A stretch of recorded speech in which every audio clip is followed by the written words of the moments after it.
আজকে আমরা প্রায় ১৪০০ বছর আগের এমন এক ভয়ঙ্কর যুদ্ধের কথা বলবো, যার ছায়া আজও আমাদের বর্তমানকে তাড়া করে ফেরে। কিভাবে ৬৩৩ খ্রিস্টাব্দের একটি ঘটনা একবিংশ শতাব্দীতে এসেও এতটা তীব্র বিতর্কের জন্ম দিচ্ছে, চলুন সেই গল্পটাই আজ শোনা যাক। এই প্রাচীন যুদ্ধটা ঠিকভাবে বুঝতে হলে আমাদের গল্পটা শুরু করতে হবে একদম অন্য একটা জায়গা থেকে, মানে আমাদের এই সময়ে ঘটে যাওয়া একটা ঘটনা দিয়ে। সরাসরি হত্যার ডাক। ২০২২ সালে আল কায়েদার একটা বুলেটিনে ঠিক এই কথাগুলোই লেখা ছিল। এটা কোনো সাধারণ হুমকি ছিল না, ছিল একটা গুপ্ত হত্যার আহ্বান। আর এই হুমকির লক্ষ্যবস্তু কে ছিলেন জানেন? ইব্রাহিম এইসা, মিশরের একজন খুবই পরিচিত লেখক, সাংবাদিক আর টেলিভিশন ব্যক্তিত্ব।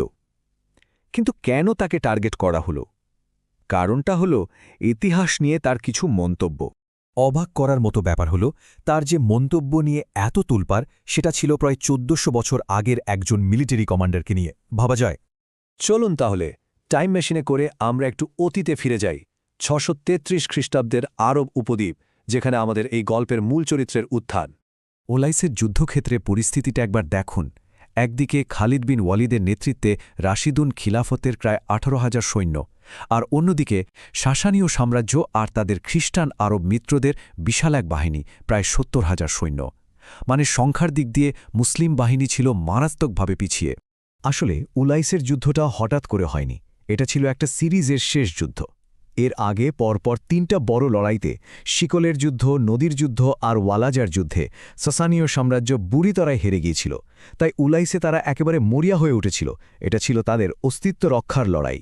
সাসানীয় সেনাপতি জাবান তার বিশাল সৈন্য সংখ্যা দেখে এতটাই আত্মবিশ্বাসী ছিলেন যে তিনি একটা মারাত্মক ভুল করে বসলেন। তিনি ভাবলেন, মুসলিম বাহিনী লম্বা পথ পাড়ি দিয়ে ক্লান্ত, তারা নিশ্চয়ই সাথে সাথে আক্রমণ করবে না। আর সেই অতি আত্মবিশ্বাসের বশে তিনি কি করলেন জানেন? তিনি তার ৭০,০০০ সৈন্যকে অস্ত্র নামিয়ে রেখে দুপুরের খাবার খাওয়ার নির্দেশ দিলেন। হ্যাঁ, ঠিকই শুনছেন, যুদ্ধক্ষেত্রের একদম কাছে। এই একটা সিদ্ধান্তই খালিদ বিন ওয়ালিদকে এমন এক অবিশ্বাস্য সুযোগ এনে দিল। আর এখান থেকেই শুরু হলো সেই ভয়ঙ্কর যুদ্ধ, যা ইতিহাসে রক্তের নদী নামে পরিচিত। খালিদ কিন্তু এক মুহূর্ত দেরি করেননি। তার বাহিনী যেন একটা ক্ষুধার্ত ঢেউয়ের মতো অপ্রস্তুত সাসানীয় সৈন্যদের ওপর আছড়ে পড়ল। চারিদিকে তখন চরম বিশৃঙ্খলা। পারস্য সৈন্যরা খাওয়ার ফেলে অস্ত্র হাতে নেওয়ার আগেই মুসলিম বাহিনী তাদের ওপর ঝাঁপিয়ে পড়ল। কিন্তু সাসানীয়রা এত সহজে দমে যাওয়ার পাত্র ছিল না। ওরা ছিল পেশাদার সৈন্য। প্রাথমিক ধাক্কা সামলে নিয়ে তারা দ্রুত একটা শিল্ড ওয়াল বা ঢালের দুর্ভেদ্য প্রাচীর তৈরি করে ফেলল। আর এরপরই যুদ্ধটা একটা ভয়ঙ্কর রূপ নিল। এটা আর দ্রুতগতির আক্রমণ থাকল না, বরং ঘণ্টার পর ঘণ্টা ধরে চলা এক নির্হংস রক্তক্ষয়ী লড়াইয়ে পরিণত হল, একটা আস্ত মিট গ্রাইন্ডার। বিকেল গড়িয়ে এলো। একটানা লড়াইয়ের পর মুসলিম সৈন্যরা তখন ক্লান্ত, বিপর্যস্ত। এই অভিযানে প্রথমবারের মতো মনে হচ্ছিল জয় হয়তো তাদের হাতছাড়া হয়ে যাবে।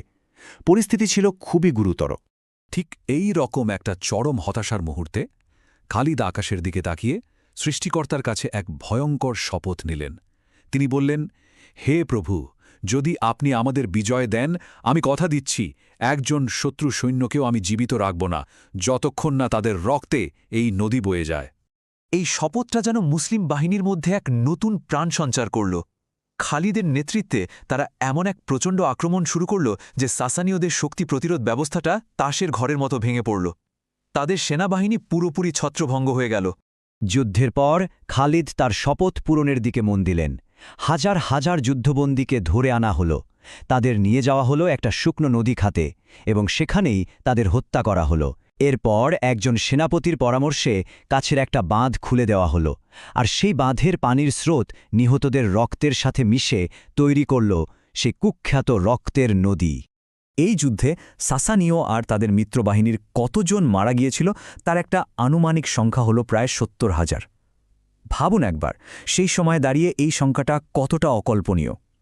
এটা এই হত্যাকাণ্ডের ভয়াবহতার চোখে আঙুল দিয়ে দেখিয়ে দেয়। আচ্ছা, চলুন এবার বর্তমানে ফিরে আসি আর দেখি কিভাবে হাজার বছর আগের এই ঘটনা আজকের দিনেও এত বিতর্ক তৈরি করে চলেছে। দেখুন, খালিদ বিন ওয়ালিদকে নিয়ে দুটো একেবারে বিপরীত ধর্মী ধারণা প্রচলিত আছে।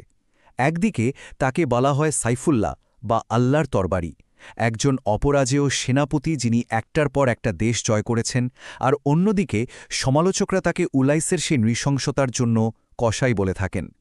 কেউ কেউ তো এমনও বলেন যে আইএসআইএসের মতো গোষ্ঠীগুলো তাদের কৌশল খালিদের কাছ থেকেই শিখেছে। তাহলে ইব্রাহিম এইসা ঠিক কি বলেছিলেন যার জন্য তাকে এই হুমকির মুখে পড়তে হলো? প্রথমত, তিনি বলেন খালিদের এই হত্যাকাণ্ড ইসলামের শিক্ষার পরিপন্থী। দ্বিতীয়ত, তিনি আইএসআইএসের নৃশংসতার সাথে এর তুলনা করেন। আর সবচেয়ে গুরুত্বপূর্ণ, তিনি বলেন যে ঐতিহাসিক ব্যক্তিত্বদের সমালোচনার ঊর্ধ্বে রাখা উচিত নয়। তিনি সবাইকে খালিদের মতো যোদ্ধার বদলে ইবনে সিনার মতো চিন্তাবিদদের আদর্শ হিসেবে মানতে বলেন। কিন্তু তার সময়ে খালিদকে কিভাবে দেখা হতো? খলিফা আবু বাকর উলাইসের বিজয়ের খবর শোনার পর খালিদের প্রশংসা করে বলেছিলেন, নারীরা আর খালিদ ইবনে ওয়ালিদের মতো সন্তান জন্ম দিতে পারবে না।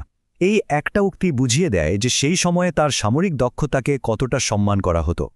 তাহলে প্রশ্নটা এখানেই, ইতিহাসের এইসব ভয়ঙ্কর বিজয়ীদের আমরা কিভাবে মনে রাখব, যারা একদিকে বিশাল সাম্রাজ্য গড়েছেন আবার অন্যদিকে চালিয়েছেন অকল্পনীয় নৃশংসতা? একজন বীর আর একজন খুনির মধ্যেকার পার্থক্যটা আসলে কোথায়? এর উত্তরটা হয়তো আজও আমাদের অজানা।